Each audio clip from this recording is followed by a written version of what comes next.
അസ്സലാമു അലൈക്കും വറഹ്മത്തുള്ളാഹി തആല വബറകാതുഹു. സ്നേഹവസന്തം എന്ന റബീഹ് ക്യാമ്പയിനിൻ്റെ രണ്ടാമത്തെ അധ്യായത്തിലേക്ക് എല്ലാവർക്കും സ്വാഗതം. ഹബീബായ റസൂലുള്ളാഹി സ്വല്ലല്ലാഹു അലൈഹി വസല്ലമ തങ്ങളുടെ ജന്മം കൊണ്ട് അനുഗ്രഹീതമായ ഈ മാസത്തിൽ അവിടുത്തെ ജീവിത പാഠങ്ങൾ നമ്മുടെ ജീവിതത്തിലേക്ക് പകർത്തുക എന്ന മഹത്തായ ലക്ഷ്യവുമായിട്ടാണ് നമ്മൾ ഇറങ്ങി തിരിച്ചിരിക്കുന്നത്. അല്ലാഹു സുബ്ഹാനഹു വ തആല പരിശുദ്ധമായ ഖുർആനിലൂടെ ഒരു ആയത്ത് നമ്മെ പറഞ്ഞു കേൾപ്പിക്കുന്നുണ്ട്. ലഖദ് മന്നല്ലാഹു അലൽ മുഅ്മിനീന ഇദ് ബഅസ ഫീഹിം റസൂലൻ മിൻ അൻഫുസിഹിം യത്ലു അലൈഹിം ആയാതിഹി വയുസക്കീഹിം വയുഅല്ലിമുഹുൽ കിതാബ വൽ ഹിക്മ വഇൻ കാനൂ മിൻ ഖബ്ലു ലഫീ ളലാലിൻ മുബീൻ. അല്ലാഹു സുബ്ഹാനഹു വ തആല നമ്മളിൽ നിന്നു തന്നെ നമ്മുടെ പ്രവാചകരായ ആദരവായ റസൂലുള്ളാഹി സ്വല്ലല്ലാഹു അലൈഹി വസല്ലമ തങ്ങളെ അയക്കുക വഴി വലിയ സഹായമാണ് നമുക്ക് ചെയ്തു തന്നിരിക്കുന്നത്. യത്ലു അലൈഹിം ആയാതിഹി, ആ അജയ്യനായ അല്ലാഹുവിൻ്റെ ദൃഷ്ടാന്തങ്ങളെ കുറിച്ച് പ്രവാചകർ സ്വല്ലല്ലാഹു അലൈഹി വസല്ലമ തങ്ങൾ മുഅ്മിനീങ്ങളുടെ മേലിൽ ഓതിക്കൊടുക്കും. വയുസക്കീഹിം, അവരെ സംസ്കരിക്കും. വയുഅല്ലിമുഹുൽ കിതാബ വൽ ഹിക്മ, അവർക്ക് പരിശുദ്ധമായ ഖുർആനും പരിശുദ്ധമായ ഹിക്മത്തുകളെയും ഒക്കെ പഠിപ്പിച്ചു കൊടുക്കുകയും ചെയ്യുന്ന ആ ഒരു റസൂലിനെ നമ്മളിലേക്ക് അയക്കുക വഴി അല്ലാഹു വലിയ ഒരു ഔദാര്യമാണ്, വലിയ ഒരു സഹായമാണ് മുഅ്മിനീങ്ങളെ സംബന്ധിച്ചിടത്തോളം ചെയ്തിരിക്കുന്നത്. ഈ പരിശുദ്ധമായ ഖുർആനിനെ നമ്മൾ വിശകലനം ചെയ്യുമ്പോൾ അല്ലാഹു സുബ്ഹാനഹു വ തആല അവിടെ ഉപയോഗിച്ച പദപ്രയോഗങ്ങളെ നമ്മൾ വിശകലനം ചെയ്യുമ്പോൾ നമ്മുടെ ജീവിതത്തിലേക്ക് കടന്നു വന്നുകൊണ്ടിരിക്കുന്ന ഓരോ പാപങ്ങളെയും ഏത് രീതിയിലാണ് നമ്മളതിനെ കൈകാര്യം ചെയ്യേണ്ടത്, എങ്ങനെയാണ് നമ്മുടെ ജീവിതത്തെ ചിട്ടപ്പെടുത്തിക്കൊണ്ട് മുന്നോട്ട് പോകേണ്ടത് എന്നതിനെക്കുറിച്ചുള്ള ഒരു വഴിയായുള്ള ഒരു ധാരണ, ഒരു വഴിയാണ് പരിശുദ്ധമായ ഖുർആനിലൂടെ അല്ലാഹു സുബ്ഹാനഹു വ തആല നമ്മെ പഠിപ്പിച്ചു തരുന്നത്. വഇൻ കാനൂ മിൻ ഖബ്ലു ലഫീ ളലാലിൻ മുബീൻ എന്നാണ് ആയത്ത് അവസാനിപ്പിച്ചുകൊണ്ട് അല്ലാഹു സുബ്ഹാനഹു വ തആല പറയുന്നത്.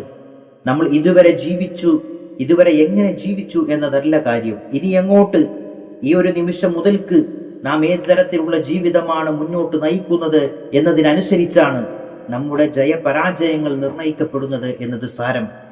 മഹത്തുക്കളായിരിക്കുന്ന സ്വഹാബത്തിന്റെ ജീവചരിത്രങ്ങൾ നമ്മൾ എടുത്തു പരിശോധിച്ചു നോക്കുമ്പോൾ അവർക്ക് അവരുടെ ജീവിതത്തിന്റെ പ്രാരംഭഘട്ടത്തിൽ ഇരുണ്ട യുഗത്തിൽ ജീവിക്കുന്ന കാലഘട്ടത്തിൽ അവരുടെയൊക്കെ ജീവിത ശൈലി എങ്ങനെയായിരുന്നു എന്ന് പരിശുദ്ധമായ കിതാബുകളിൽ നമുക്ക് കാണാൻ കഴിയും. മഹാനായ ഉമർ ഇബ്നുൽ ഖത്താബ് റളിയല്ലാഹു അൻഹുവിന്റെ, ഉസ്മാൻ ഇബ്നു അഫ്ഫാൻ റളിയല്ലാഹു അൻഹുവിന്റെ, മഹാനായ അബ്ബാസ് റളിയല്ലാഹു അൻഹുവിന്റെ, ഹംസത്തുൽ ഖറാർ റളിയല്ലാഹു അൻഹുവിന്റെ ഒക്കെ ജീവിതം പരിശുദ്ധമായ ഇസ്ലാം പുലുകുന്നതിന് മുൻപ് എങ്ങനെയായിരുന്നു, എങ്ങനെയാണ് പരിശുദ്ധമായ ദീൻ അവരെ സംസ്കരിച്ചെടുത്ത് പുതിയൊരു മനുഷ്യനാക്കി മാറ്റിയത്, എത്രത്തോളം വലിയ ഉന്നതിയിലേക്കാണ് അവരെല്ലാം സ്വർഗത്തിന്റെ ഉന്നതങ്ങളായ പദവിയിലേക്കാണ് അവർ നടന്നു കയറിയത്.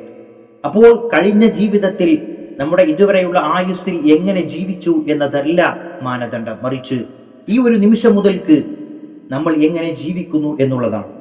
നമ്മുടെയൊക്കെ വലിയ ലക്ഷ്യം എന്ന് പറയുന്നത് നമ്മുടെ മരണസമയം ഈമാൻ കിട്ടി മരിക്കുക എന്നുള്ളതാണ്. വലിയ വലിയ സൽക്കർമ്മങ്ങൾ ചെയ്ത് നന്മയുടെ കൂമ്പാരങ്ങൾ ഉണ്ടാക്കി, പക്ഷേ മരിക്കുന്ന സമയത്ത് ഈമാൻ കിട്ടാതെ മരിച്ചു പോകുന്ന അവസ്ഥയുള്ള നിരവധിയായ ചരിത്രങ്ങൾ നമ്മൾ കേട്ടിട്ടുണ്ട്. നേരെ തിരിച്ചും ജീവിതകാലത്ത് തെമ്മാടിയായി നടന്ന് ആഖിറമായപ്പോഴേക്കും അല്ലെങ്കിൽ അവരുടെ ജീവിതത്തിന്റെ അവസാനമായപ്പോഴേക്കും നന്മയുടെ വഴിയിലേക്ക് കടന്നു ചെന്ന് നല്ല മരണം പുലിയ നിരവധിയായ മഹത്തുക്കളെയും നമുക്ക് കാണാൻ സാധിക്കും. എന്താണ് ഇവർക്കുണ്ടായ വ്യത്യാസം എന്ന് പറയുന്നത്? കേവലം കാട്ടിക്കൂട്ടലുകളല്ല നമ്മുടെ ജീവിതത്തിന്റെ അമലുകൾ എന്ന് പറയുന്നത്, മറിച്ച് ആത്മാർത്ഥമായി ചെയ്യുന്നത് ഒരൽപ്പം അമലുകളാണെങ്കിൽ പോലും ഖാലിസായ നിലക്ക് റഹ്മാനായ റബ്ബിനെ മനസ്സിൽ കണ്ടുകൊണ്ട് അവന് മാത്രം നമ്മൾ ആരാധിക്കുമ്പോൾ മാത്രമാണ് നമ്മുടെ ജീവിതത്തിന്റെ എല്ലാ പ്രവർത്തനങ്ങൾക്കും അതിൻ്റെതായ ലക്ഷ്യം കണ്ടെത്താൻ കഴിയുകയുള്ളൂ എന്ന് നാം ഓരോരുത്തരും മനസ്സിലാക്കേണ്ടതാണ്. അതുകൊണ്ട് ആദ്യം പരിശുദ്ധമായ ഖുർആനിലൂടെ ഈ സൂചിപ്പിക്കുന്നത് പോലെ യത്ലു അലൈഹിം ആയാതിഹി, അല്ലാഹു സുബ്ഹാനഹു വ തആലയുടെ ദൃഷ്ടാന്തങ്ങളെ ഹബീബായ റസൂലുള്ളാഹി സ്വല്ലല്ലാഹു അലൈഹി വസല്ലമ തങ്ങൾ നമുക്ക് വിവരിച്ചു തന്നിട്ടുണ്ട്. ആ ദൃഷ്ടാന്തങ്ങളെ നമ്മൾ കണ്ടു മനസ്സിലാക്കേണ്ടതാണ്. പരിശുദ്ധമായ ഖുർആനാണല്ലോ റസൂലുള്ളാഹിയുടെ ഏറ്റവും വലിയ മുഅ്ജിസത്ത്. ആ ഖുർആനിന്റെ അമാനുഷികത ഇന്നേ വരെ ആർക്കും പരാജയപ്പെടുത്താൻ സാധിക്കാത്ത തരത്തിലുള്ള അതിന്റെ അധികായകത്വം, ഇതൊക്കെ അല്ലാഹു ഏകനാണെന്നും അവനല്ലാതെ മറ്റൊരു ഇലാഹില്ല എന്നുള്ളതിൻ്റെയും മാത്രമല്ല അതിനെ പരാജയപ്പെടുത്താൻ മറ്റാർക്കും സാധ്യമല്ല എന്നതിൻ്റെയും ഒക്കെ വ്യക്തമായ തെളിവുകളായി നമുക്ക് മുമ്പിലുണ്ട്. മറിച്ച് പരിശുദ്ധമായ ഖുർആനിൽ സുബ്ഹാനഹു വ തആല സൂചിപ്പിക്കുന്ന നിരവധിയായ ദൃഷ്ടാന്തങ്ങൾ, ആകാശ ഭൂമികളെ കുറിച്ചിട്ടുള്ള ദൃഷ്ടാന്തങ്ങൾ, അവിടെ നടക്കുന്ന സംഭവ വികാസങ്ങളെ കുറിച്ചിട്ടുള്ള സൂചനകൾ, ഇതൊക്കെ ഇത്തരത്തിലുള്ള നിരവധിയായ ദൃഷ്ടാന്തങ്ങൾ പരിശുദ്ധമായ ഖുർആനിലൂടെ സുബ്ഹാനഹു വ തആല നമുക്ക് ഓതി കേൾപ്പിച്ചു തന്നിട്ടുണ്ട്. റസൂലുള്ളാഹി സ്വല്ലല്ലാഹു അലൈഹി വസല്ലമ തങ്ങൾ നമുക്ക് പഠിപ്പിച്ചു തന്നിട്ടുണ്ട്. ആ പഠിപ്പിച്ചു തന്ന പാഠങ്ങളെ നമ്മൾ ഉൾക്കൊള്ളുകയും വയുസക്കീഹിം, അതിനുശേഷം ഈ ദൃഷ്ടാന്തങ്ങളെ കുറിച്ചൊക്കെ ചിന്തിച്ച് മനസ്സിലാക്കി ഏകനായ ഒരു ദൈവമില്ലാതെ ഇതൊരിക്കലും ഈ ഒരു തരത്തിൽ നിലനിൽക്കാൻ സാധ്യമല്ല എന്നുള്ള തിരിച്ചറിവ് നമുക്കുണ്ടാക്കിയതിനു ശേഷം റസൂലുള്ളാഹി സ്വല്ലല്ലാഹു അലൈഹി വസല്ലമ തങ്ങൾ അവിടുത്തെ ജീവിത ചരിത്രത്തിൽ നിരവധിയായ ആളുകൾ, മഹാനായ ഉമർ ഇബ്നുൽ ഖത്താബ് റളിയല്ലാഹു അൻഹു അടക്കമുള്ളവർ ദീനിലേക്ക് വന്നത് പരിശുദ്ധമായ ഖുർആനിന്റെ അലയൊലികൾ കേട്ടുകൊണ്ട് അതിൽ ആശ്ചര്യം പൂണ്ടുകൊണ്ട് ഇതൊരു മനുഷ്യ സാധ്യമായ കാര്യമല്ല എന്നുള്ള തിരിച്ചറിവിൽ നിന്ന് അവർ മനസ്സിലാക്കുകയും അങ്ങനെ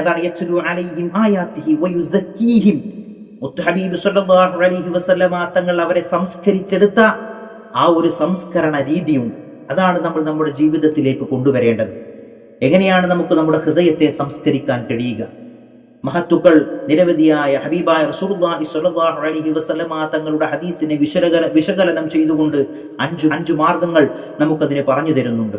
ആ 5 മാർഗങ്ങൾ നമ്മുടെ ജീവിതത്തിൽ പുലർത്താൻ നമുക്ക് സാധിച്ചാൽ നമ്മുടെ ഹൃദയത്തിൽ അടിഞ്ഞുകൂടിയ കറകളെ മായ്ച്ചു കളയുന്നതിനു വേണ്ടിയും ഈമാനികമായ വെളിച്ചം നമ്മുടെ ഹൃദയത്തിലേക്ക് പ്രവേശിപ്പിക്കുന്നതിനു വേണ്ടിയും നമുക്ക് സാധിക്കും എന്നുള്ളതാണ്. ദവാഉ ഖൽബിൻ ഖംസത്തുൻ ഫതിലാവത്തുൻ ബിതദബ്ബുരിൽ മഅന വലിൽ ബത്നിൽ ഖല. മഹാനായ സൈനുദ്ദീൻ മഖ്തൂം റളിയല്ലാഹു അൻഹു പറയുകയാണ്, ഹൃദയത്തിനുള്ള മരുന്നെന്ന് പറയുന്നത്, നമ്മുടെ ശരീരത്തിന് അസുഖം ബാധിച്ചാൽ നമ്മൾ നിരവധിയായ മരുന്നുകളും ട്രീറ്റ്മെന്റുകളും നമ്മൾ നടത്താറുണ്ട്. അതുപോലെ തന്നെ ഈമാൻ പേറേണ്ട മനസ്സിൽ ഹൃദയത്തിൽ പുഴുക്കുത്തുകൾ രോഗം സംഭവിച്ചു കഴിഞ്ഞാൽ ആ രോഗത്തെ നമ്മൾ ചികിത്സിക്കേണ്ടതുണ്ട്. അതിന് 5 മരുന്നുകളാണ് അവിടുന്ന് നമുക്ക് പറഞ്ഞു തരുന്നത്. തിലാവത്തുൽ ഖുർആൻ ഏറ്റവും പ്രാമുഖ്യമായി ജീവിതത്തിൽ ഒരു മാറ്റം കൊണ്ടുവരണമെന്ന് ആഗ്രഹിക്കുന്ന ആളുകളാണോ നിങ്ങൾ എങ്കിൽ പരിശുദ്ധമായ ഖുർആനിനെ നമ്മുടെ ജീവിതത്തിന്റെ ഒരു ഭാഗമാക്കി കൊണ്ടുവരിക. പരിശുദ്ധമായ ഖുർആൻ ഇല്ലാതെ ഒരു ജീവിതം പോലും, ഒരു ദിവസം പോലും നമ്മളിൽ നിന്ന് കടന്നു പോകാൻ നമ്മൾ സമ്മതിക്കാതിരിക്കുക. അങ്ങനെ ജീവിതത്തിലേക്ക്, നമ്മുടെ ആയുസ്സിന്റെ വലിയൊരു ഭാഗത്തിലേക്ക് പരിശുദ്ധമായ ഖുർആൻ ഇങ്ങനെ കടന്നു വരുമ്പോൾ ആ ഖുർആൻ നടത്തുന്ന ഒരു സംസ്കരണമുണ്ട്. മഹാനായ ഉസ്മാൻ ഇബ്നു അഫ്ഫാൻ തങ്ങളെ സംസ്കരിച്ചതുപോലെ, ഉമർ ഇബ്നുൽ ഖത്താബ് റളിയല്ലാഹു അൻഹുവിനെ സംസ്കരിച്ചതുപോലെ, കിങ്കരന്മാരായിരുന്ന ഇരുണ്ട യുഗത്തിൽ ജീവിച്ചിരുന്ന ആ വലിയ ആളുകളെയൊക്കെ, തമ്മാടികളായി ജീവിച്ചിരുന്ന ആളുകളെ സംസ്കരിക്കാൻ പോകുന്ന ആ ഖുർആനിക വചനങ്ങൾ നമ്മുടെ ഹൃദയത്തിൽ ഏറ്റുകൊണ്ട് നടക്കാൻ നമുക്ക് കഴിഞ്ഞാൽ നമ്മുടെ ഹൃദയത്തിൽ വലിയ സംസ്കരണങ്ങൾ ഉണ്ടാക്കാൻ നമുക്ക് സാധിക്കും. അതാണ് തിലാവത്തുൽ ഖുർആനി ബിതദബ്ബുരിൽ മഅന.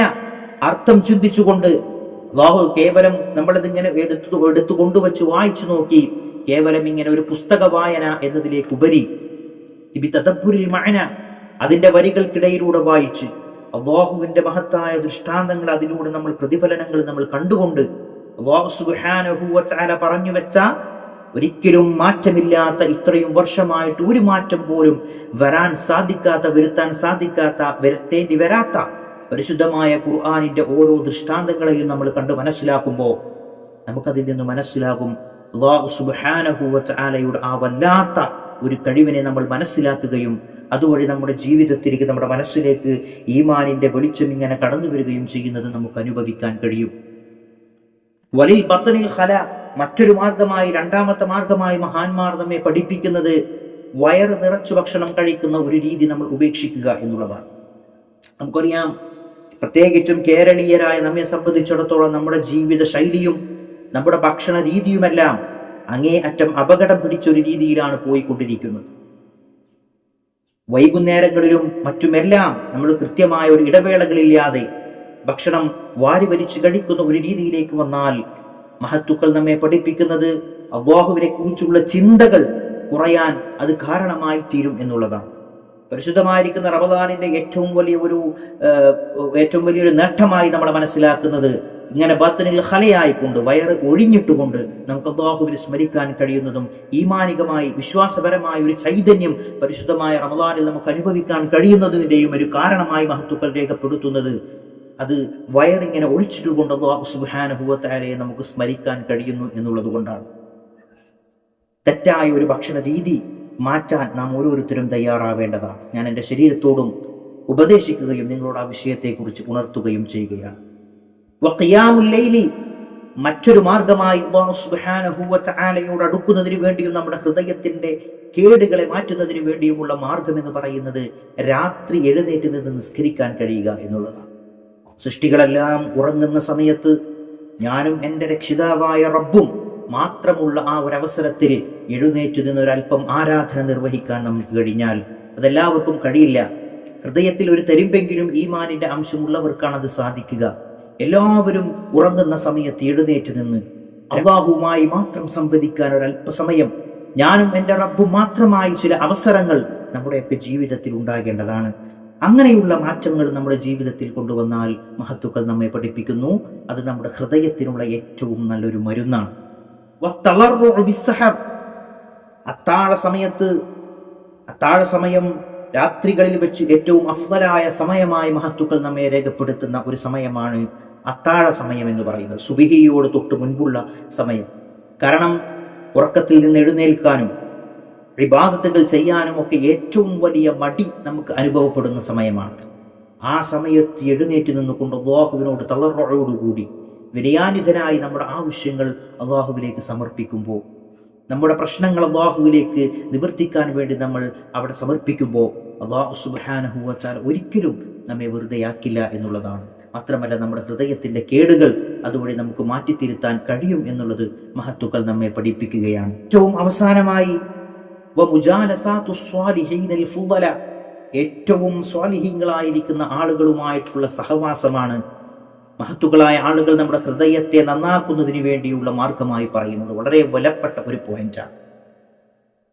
സ്വാലിഹീങ്ങളായ ആളുകളെ കാണുകയും അവരെ നമ്മുടെ ജീവിതത്തിന്റെ ഭാഗമാക്കുകയും അവരെ ഇടയ്ക്ക് പോയി സന്ദർശിക്കുകയും അവരോടൊത്തുള്ള മജ്‌ലിസുകളിൽ പങ്കെടുക്കുകയും അവരോടൊത്ത് ദീനിയായ കാര്യങ്ങൾ അല്ലാഹുവുമായുള്ള ചർച്ചകൾ ഇതൊക്കെ നമ്മൾ പരസ്പരം കൈമാറുകയും ചെയ്യുക വഴി നമ്മുടെ ജീവിതത്തിൽ വലിയ മാറ്റങ്ങൾ ഉണ്ടാക്കാൻ നമുക്ക് സാധിക്കും. നമ്മുടെ സഹവാസമാണല്ലോ ഏറ്റവും വലിയ നമ്മെ സ്വാധീനം ചെലുത്തുന്ന ഒരു സംഗതി എന്ന് പറയുന്നത്. നമ്മുടെ മക്കളെയൊക്കെ വഴി തെറ്റിക്കുന്നതും നമ്മുടെ മക്കൾ നല്ല വഴിയിലേക്ക് നടക്കാനൊക്കെ കാരണമായിത്തീരുന്നത് മക്കളെ എന്തിനു പറയുന്നു, നാം ഓരോരുത്തരും നല്ല വഴിയിലേക്ക് സഞ്ചരിക്കുന്നതിന് വേണ്ടിയും അതിൽ നിന്ന് വ്യതിചലിക്കാനും ഒക്കെയുള്ള സാഹചര്യം നമ്മൾ ആരുടെ കൂടെ സഹവസിക്കുന്നു എന്നതിനെ അടിസ്ഥാനപ്പെടുത്തിയാണ്. നമ്മുടെ കൂടെയുള്ള ആളുകൾ നന്മയുടെ വഴിയിലേക്കും നന്മയുടെ വാക്താക്കളുമായി മാറിയാൽ നമ്മളും സ്വമേധയാ ആ വഴിയിലൂടെ നടന്നു പോകുന്നവരായിത്തീരും. നേരെ മറിച്ചാണെങ്കിൽ തിന്മയുടെ വാക്താക്കളായ അല്ലാഹുവിനെ പേടിയില്ലാത്ത അവന്റെ കൽപ്പനകൾക്ക് വിരുദ്ധം നിൽക്കുന്ന ആളുകളുടെ കൂടെയാണ് നമ്മുടെ സഹവാസവും നമ്മുടെ പൊറുതിയുമെങ്കിൽ സ്വാഭാവികമായും നമ്മുടെ ജീവിതത്തിൽ അത്രത്തോളം ഈമാനികമായ ഇടിവ് സംഭവിക്കുമെന്ന് നാം ഓരോരുത്തരും മനസ്സിലാക്കണം. അപ്പൊ ഈ 5 കാര്യങ്ങൾ ഏതൊക്കെയാണ്? 5 കാര്യങ്ങൾ: തിലാവത്തുൽ ഖുർആൻ ബിതദബ്ബുരിൽ മഅന, പരിശുദ്ധമായ ഖുർആൻ ആയത്തുകളെ അതിന്റെ അർത്ഥങ്ങളെ പരിശുദ്ധ ഖുർആനിന്റെ ഓരോ വചനങ്ങളെയും അർത്ഥം ചിന്തിച്ചുകൊണ്ട് ഖുർആൻ പാരായണം ചെയ്യുക. രണ്ടാമതായി നമ്മൾ പറഞ്ഞത് ബത്നിൽ ഖല, വയർ ഒഴിച്ചിടുക. വയറുമുട്ടയെ ഭക്ഷണം കഴിക്കുന്ന ഒരു ശൈലി നമ്മൾ ഉപേക്ഷിച്ചുകൊണ്ട് മഹത്തുക്കളൊക്കെ സൂചിപ്പിക്കുന്നത് വയറിനെ 3-1 അതിൽ 1/3 ഭാഗം ഭക്ഷണത്തിനും 1/3 ഭാഗം വെള്ളത്തിനും 1/3 ഭാഗം ഒഴിച്ചിടുന്നതിന് വേണ്ടിയുമാണ് എന്നുള്ളതൊക്കെയാണ്. അപ്പൊ ആ ഒരു രീതിയിൽ വയറ് നിറച്ച് ഭക്ഷണം കഴിക്കുന്ന ഒരു ശൈലി നമ്മൾ ഉപേക്ഷിച്ചാൽ ഒരുപക്ഷെ നമ്മുടെ ജീവിതത്തിന്റെ വലിയ മാറ്റങ്ങളിലേക്കുള്ള കാരണമായി അത് മാറുമെന്ന് നാം ഓരോരുത്തരും മനസ്സിലാക്കുക. മൂന്നാമതായി നമ്മൾ പറഞ്ഞത് വഖിയാമുൽ ലൈലി, രാത്രി എഴുന്നേറ്റ് നിന്നുകൊണ്ട് നിസ്കരിക്കുക എന്നുള്ളതാണ്. അല്ലാഹു സുബ്ഹാനഹു വ തആലയോടുള്ള സാമീപ്യം, അവിടത്തേക്ക് അടുക്കാനുള്ള മാർഗങ്ങളിലൂടെ നമ്മൾ സഞ്ചരിക്കുക എന്നുള്ളതാണ് മൂന്നാമത്തെ. വതളറു ബിസ്സഹർ, അത്താഴ സമയത്ത് സൃഷ്ടികളെല്ലാവരും മറ്റു ചരാചരങ്ങളൊക്കെ ഉറങ്ങിക്കിടക്കുന്ന സമയത്ത് എഴുന്നേറ്റ് നിന്നുകൊണ്ട് അല്ലാഹുവിനെ ആരാധിക്കുവാനും അവരിലേക്ക് വിനയാന്വിതനായി അവന്റെ ഔദാര്യത്തിന് വേണ്ടി അവന്റെ കാൽക്കൽ വീഴുന്ന അടിമകളായി നമ്മൾ മാറുമ്പോൾ നമ്മുടെ ഹൃദയത്തിലേക്കുള്ള മാറ്റങ്ങൾക്കുള്ള വലിയ മരുന്നായി അത് മാറും എന്നുള്ളതാണ്. അവസാനമായി അഞ്ചാമതായി നമ്മൾ പറഞ്ഞത് സ്വാലിഹീങ്ങളായ നല്ല ശ്രേഷ്ഠവാന്മാരായ ആളുകളുടെ കൂടെ സഹവസിക്കുകയും അവരോടൊത്ത് അവരുടെ ജീവിത ശൈലികൾ പകർത്തിക്കൊണ്ടും നമ്മുടെ ജീവിതത്തിലേക്ക് നമ്മൾ മാറ്റങ്ങൾ കൊണ്ടുവരിക എന്നുള്ളതാണ്. സ്വഹാബികളെ സംബന്ധിച്ചിടത്തോളമൊക്കെ അവർക്കുണ്ടായ ഏറ്റവും വലിയ നേട്ടം എന്ന് പറയുന്നത് ഹബീബ് സല്ലല്ലാഹു അലൈഹി വസല്ലമ തങ്ങളോടൊത്തുള്ള സഹവാസമാണ്. സ്വാലിഹീങ്ങളിൽ ഏറ്റവും മഹത്തരമുള്ളവരാണല്ലോ ഹബീബായ റസൂലുള്ളാഹി സ്വല്ലല്ലാഹു അലൈഹി വസല്ലം. ആ റസൂലുള്ളാഹി സ്വല്ലല്ലാഹു അലൈഹി വസല്ലമ തങ്ങളോടൊത്തുള്ള സഹവാസമാണ് അവരുടെ ജീവിതത്തിൽ ഏറ്റവും വലിയ മാറ്റങ്ങൾക്ക് കാരണമായത് എന്ന് നമുക്ക് കാണാൻ സാധിക്കും. അതുകൊണ്ട് സ്വാലിഹീങ്ങളോടൊത്ത് സഹവസിക്കുക. മുത്ത് ഹബീബ് റസൂലുള്ളാഹി സ്വല്ലല്ലാഹു അലൈഹി വസല്ലമ തങ്ങൾ നമ്മുടെ ജീവിതത്തിൽ ഉടനീളം എല്ലാ രംഗങ്ങളിലും ഹബീബിന്റെ വിധിവിലക്കുകൾക്കും അവിടുത്തെ കൽപ്പനകൾക്കും മുഖവില കൊടുക്കുന്ന ആളുകളായി മാറാൻ നമ്മൾ തയ്യാറാവുക. ഇതൊക്കെ ചെയ്യുമ്പോൾ ഇൻഷാ അല്ലാഹ് നമ്മുടെ ജീവിതത്തിൽ വലിയ മാറ്റങ്ങൾ ഉണ്ടാകാൻ സാധിക്കും. നമ്മുടെ ഹൃദയം സംസ്കരിക്കപ്പെട്ട് ശുദ്ധിയാക്കപ്പെട്ട് ദീനിന്റെ വഴിയിലേക്ക് ഈമാനിന്റെ വെളിച്ചം പ്രകാശം കയറുന്നതിനേക്കൊക്കെ അത് കാരണമായി തീരും എന്നുള്ള ബോധ്യം നമുക്ക് എല്ലാവർക്കും ഉണ്ടാവണം. അസ്സലാമു അലൈക്കും വറഹ്മത്തുള്ളാഹി തആല വബറകാതുഹു.